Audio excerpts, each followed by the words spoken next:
"You're my sister," Carlos said gently. "At least that is what family is supposed to mean. It means protecting each other, not destroying each other." Elena stared at him like she was trying to understand a language nobody had ever taught her before. Her eyes immediately filled with tears, but she blinked them away quickly, almost ashamed of showing emotion. I could see the fear all over her face.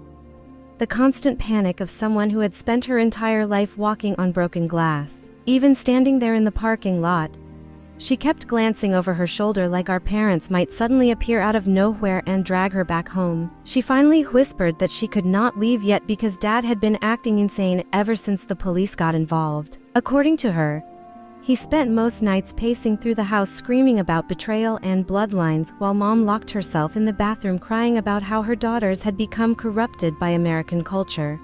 Elena admitted they blamed Carlos for everything. In their minds, he had poisoned me against the family and turned me rebellious. Hearing that almost made me laugh because the truth was that Carlos had simply treated me like a human being for the first time in my life. Before leaving, Elena slipped a folded piece of paper into my hand so discreetly that even Carlos barely noticed. Her fingers were ice cold when they touched mine. Then she quickly walked back toward her car without another word. I opened the note once she drove away. It contained a list of products hidden in our parents' bathroom cabinet along with photos she had secretly taken of the illegal bleaching creams and chemical treatments they ordered online.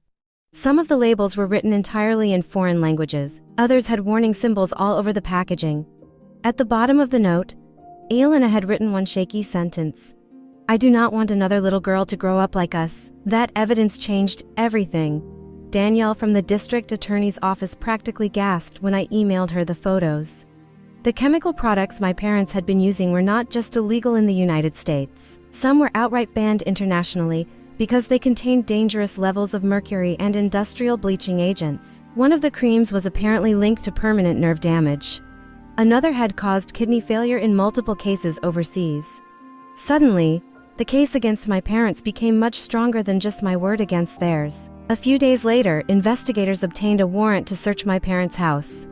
According to Danielle, officers found boxes filled with illegal cosmetics hidden in the garage, along with receipts proving my parents had been purchasing them for years. They also discovered notebooks where my mother tracked changes in our skin tones the same way people track weight loss. Every page made me sick to my stomach. There were notes ranking Elena and me based on how pale we looked each week.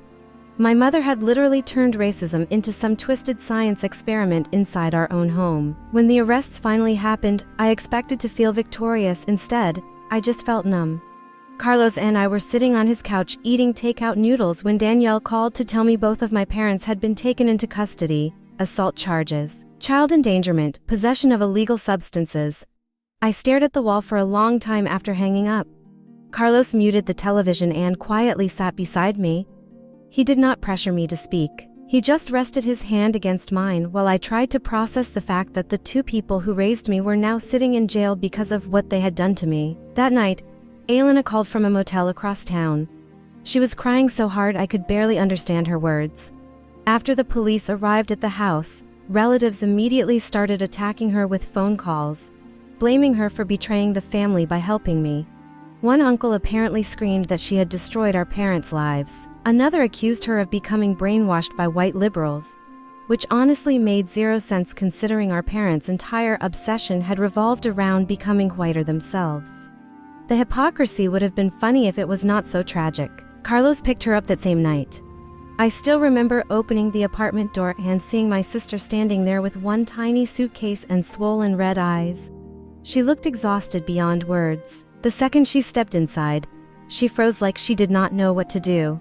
She kept apologizing for taking up space, apologizing for breathing too loudly, apologizing for existing. That broke my heart more than anything else. A person does not become that terrified overnight. That kind of fear gets carved into you slowly over years. Living together was awkward at first. Elena barely ate. She would wake up every couple of hours in a panic because her body had become trained to survive on almost no sleep.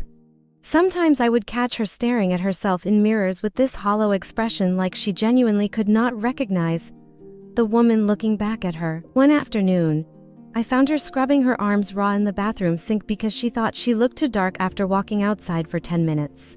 I grabbed her wrists and both of us just collapsed crying on the bathroom floor. Healing was not some beautiful inspirational movie montage. It was ugly and exhausting and painfully slow. I started therapy twice a week because the nightmares would not stop. Some nights I dreamed my skin was literally peeling off while my parents smiled proudly at me. Other nights I dreamed I was a little girl again counting steps outside in the sunlight while waiting for the slap that always came afterward. Meanwhile, Elena struggled even more than I did because she had built her entire identity around our parents' approval. Without that structure, she felt completely lost. Carlos became the glue holding us together. I genuinely do not know how he stayed so patient through everything. He never got frustrated when Elena accidentally ruined meals trying to cook because mom never allowed her near the kitchen growing up. He never complained when I woke him at 4 in the morning shaking from panic attacks. He even started learning recipes from our culture because he said he wanted us to have good memories connected to our heritage instead of just trauma. Watching him care for us so naturally forced me to realize how abnormal my childhood really was. The court process dragged on for months. My parents refused every plea deal offered to them because they genuinely believed they had done nothing wrong. Through their lawyers, they argued they were simply following cultural beauty traditions and that I was exaggerating everything due to emotional instability. Hearing that almost made me throw up. They still refused to admit they had burned my face with illegal chemicals. According to them, I was the ungrateful daughter destroying the family because I hated my own culture. The trial itself was one of the hardest experiences of my life. Sitting in that courtroom while my parents stared at me with pure hatred felt surreal. My mother looked smaller than I remembered, but her eyes still carried the same cold obsession with appearances. My father barely even looked at me. He just sat stiffly beside his attorney acting like he was the victim in all of this. Then Elena testified, "I do not think I will ever forget that moment for as long as I live." She walked into the courtroom trembling so badly she almost dropped her water bottle. For a second I thought she might panic and run out, but then she looked at me sitting beside Carlos, and something in her face changed. It was like she finally realized she was no longer alone. Her voice shook through most of her testimony, but she told the truth. She described the creams, the punishments, the sleep deprivation, the constant obsession with looking lighter and more European. She admitted she had helped apply the bleaching cream on my face that Thanksgiving because she genuinely believed our parents were helping me. Then she completely broke down crying, while apologizing directly to me in front of the entire courtroom. Even some jurors were wiping tears from their eyes. The most shocking moment came when Aunt Rosa testified about our mother's childhood. She brought the old diaries describing the exact same abuse happening generations earlier. Suddenly, the courtroom was no longer just hearing about one violent family. They were witnessing an entire cycle of internalized racism passed from mother to daughter for decades. The sadness of that hit me harder than I expected. My mother had once been a victim too, somewhere along the way. She became the very monster that hurt her. In the end, both of my parents were convicted on multiple charges. My father received several years in prison while my mother was sentenced to mandatory psychiatric treatment alongside prison time because of the severity of her psychological issues. When the verdict was read, Mom started screaming that America had corrupted her daughters and destroyed her family. Security literally had to escort her out while she cried about bloodlines and purity. I expected to feel closure after that day. Instead, I mostly felt tired. 2 years passed after the trial before I heard from Elena again in the way that changed everything. By then, my life looked completely different. My scars had faded significantly, though they never disappeared entirely. Honestly, I stopped caring about hiding them.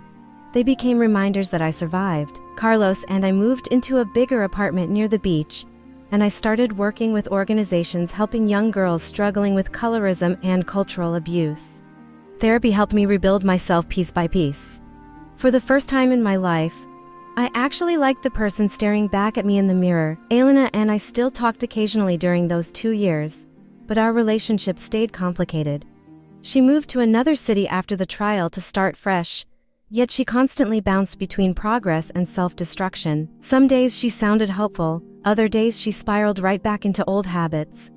Trauma does not disappear just because you escape the people who caused it. Then one night around midnight, my phone rang. The second I heard Elena breathing on the other end, I knew something was wrong. She sounded terrified, not anxious, not upset, terrified. Between sobs, she explained that she had been secretly dating a man named Victor for almost a year. At first, He seemed charming and protective, but slowly, he became controlling. He criticized her appearance constantly, monitored what she ate, tracked her location, and encouraged her obsession with staying pale and thin because he knew those insecurities already existed inside her. By the time she realized how manipulative he was, she felt trapped. That night, he had hit her for the first time. My blood immediately went cold. The worst part was hearing her say she almost stayed because a small part of her believed she deserved it. That destroyed me inside because I recognized exactly where that belief came from. Abuse had trained both of us to mistake cruelty for love. Carlos and I drove 3 hours that same night to pick her up. When we arrived, Elena looked exactly like I had looked years earlier, sitting in that hospital bed, broken, exhausted, ashamed. She kept apologizing the entire drive home while clutching an ice pack against her bruised cheek. At one point during the drive, she quietly asked me something I still think about all the time. How did you learn not to hate yourself? I stared out the car window for a long moment before answering honestly. I do not think it happened all at once, I told her. I think I just got tired of letting people who hated themselves decide who I was supposed to be. Elena cried silently after that. Today, things still are not perfect. Healing is messy. Some scars never fully disappear, whether they are on your skin or buried deep in your mind. But my sister finally sleeps through the night now. She eats real meals. She laughs more. She stopped bleaching her skin completely. And last summer she walked on the beach without covering herself for the first time since we were children. A few months ago, she looked at an old family photo and said something that nearly made me cry. We were never ugly, she whispered. They just taught us to be ashamed of existing. And honestly, that was the moment I realized we had finally broken the cycle for good.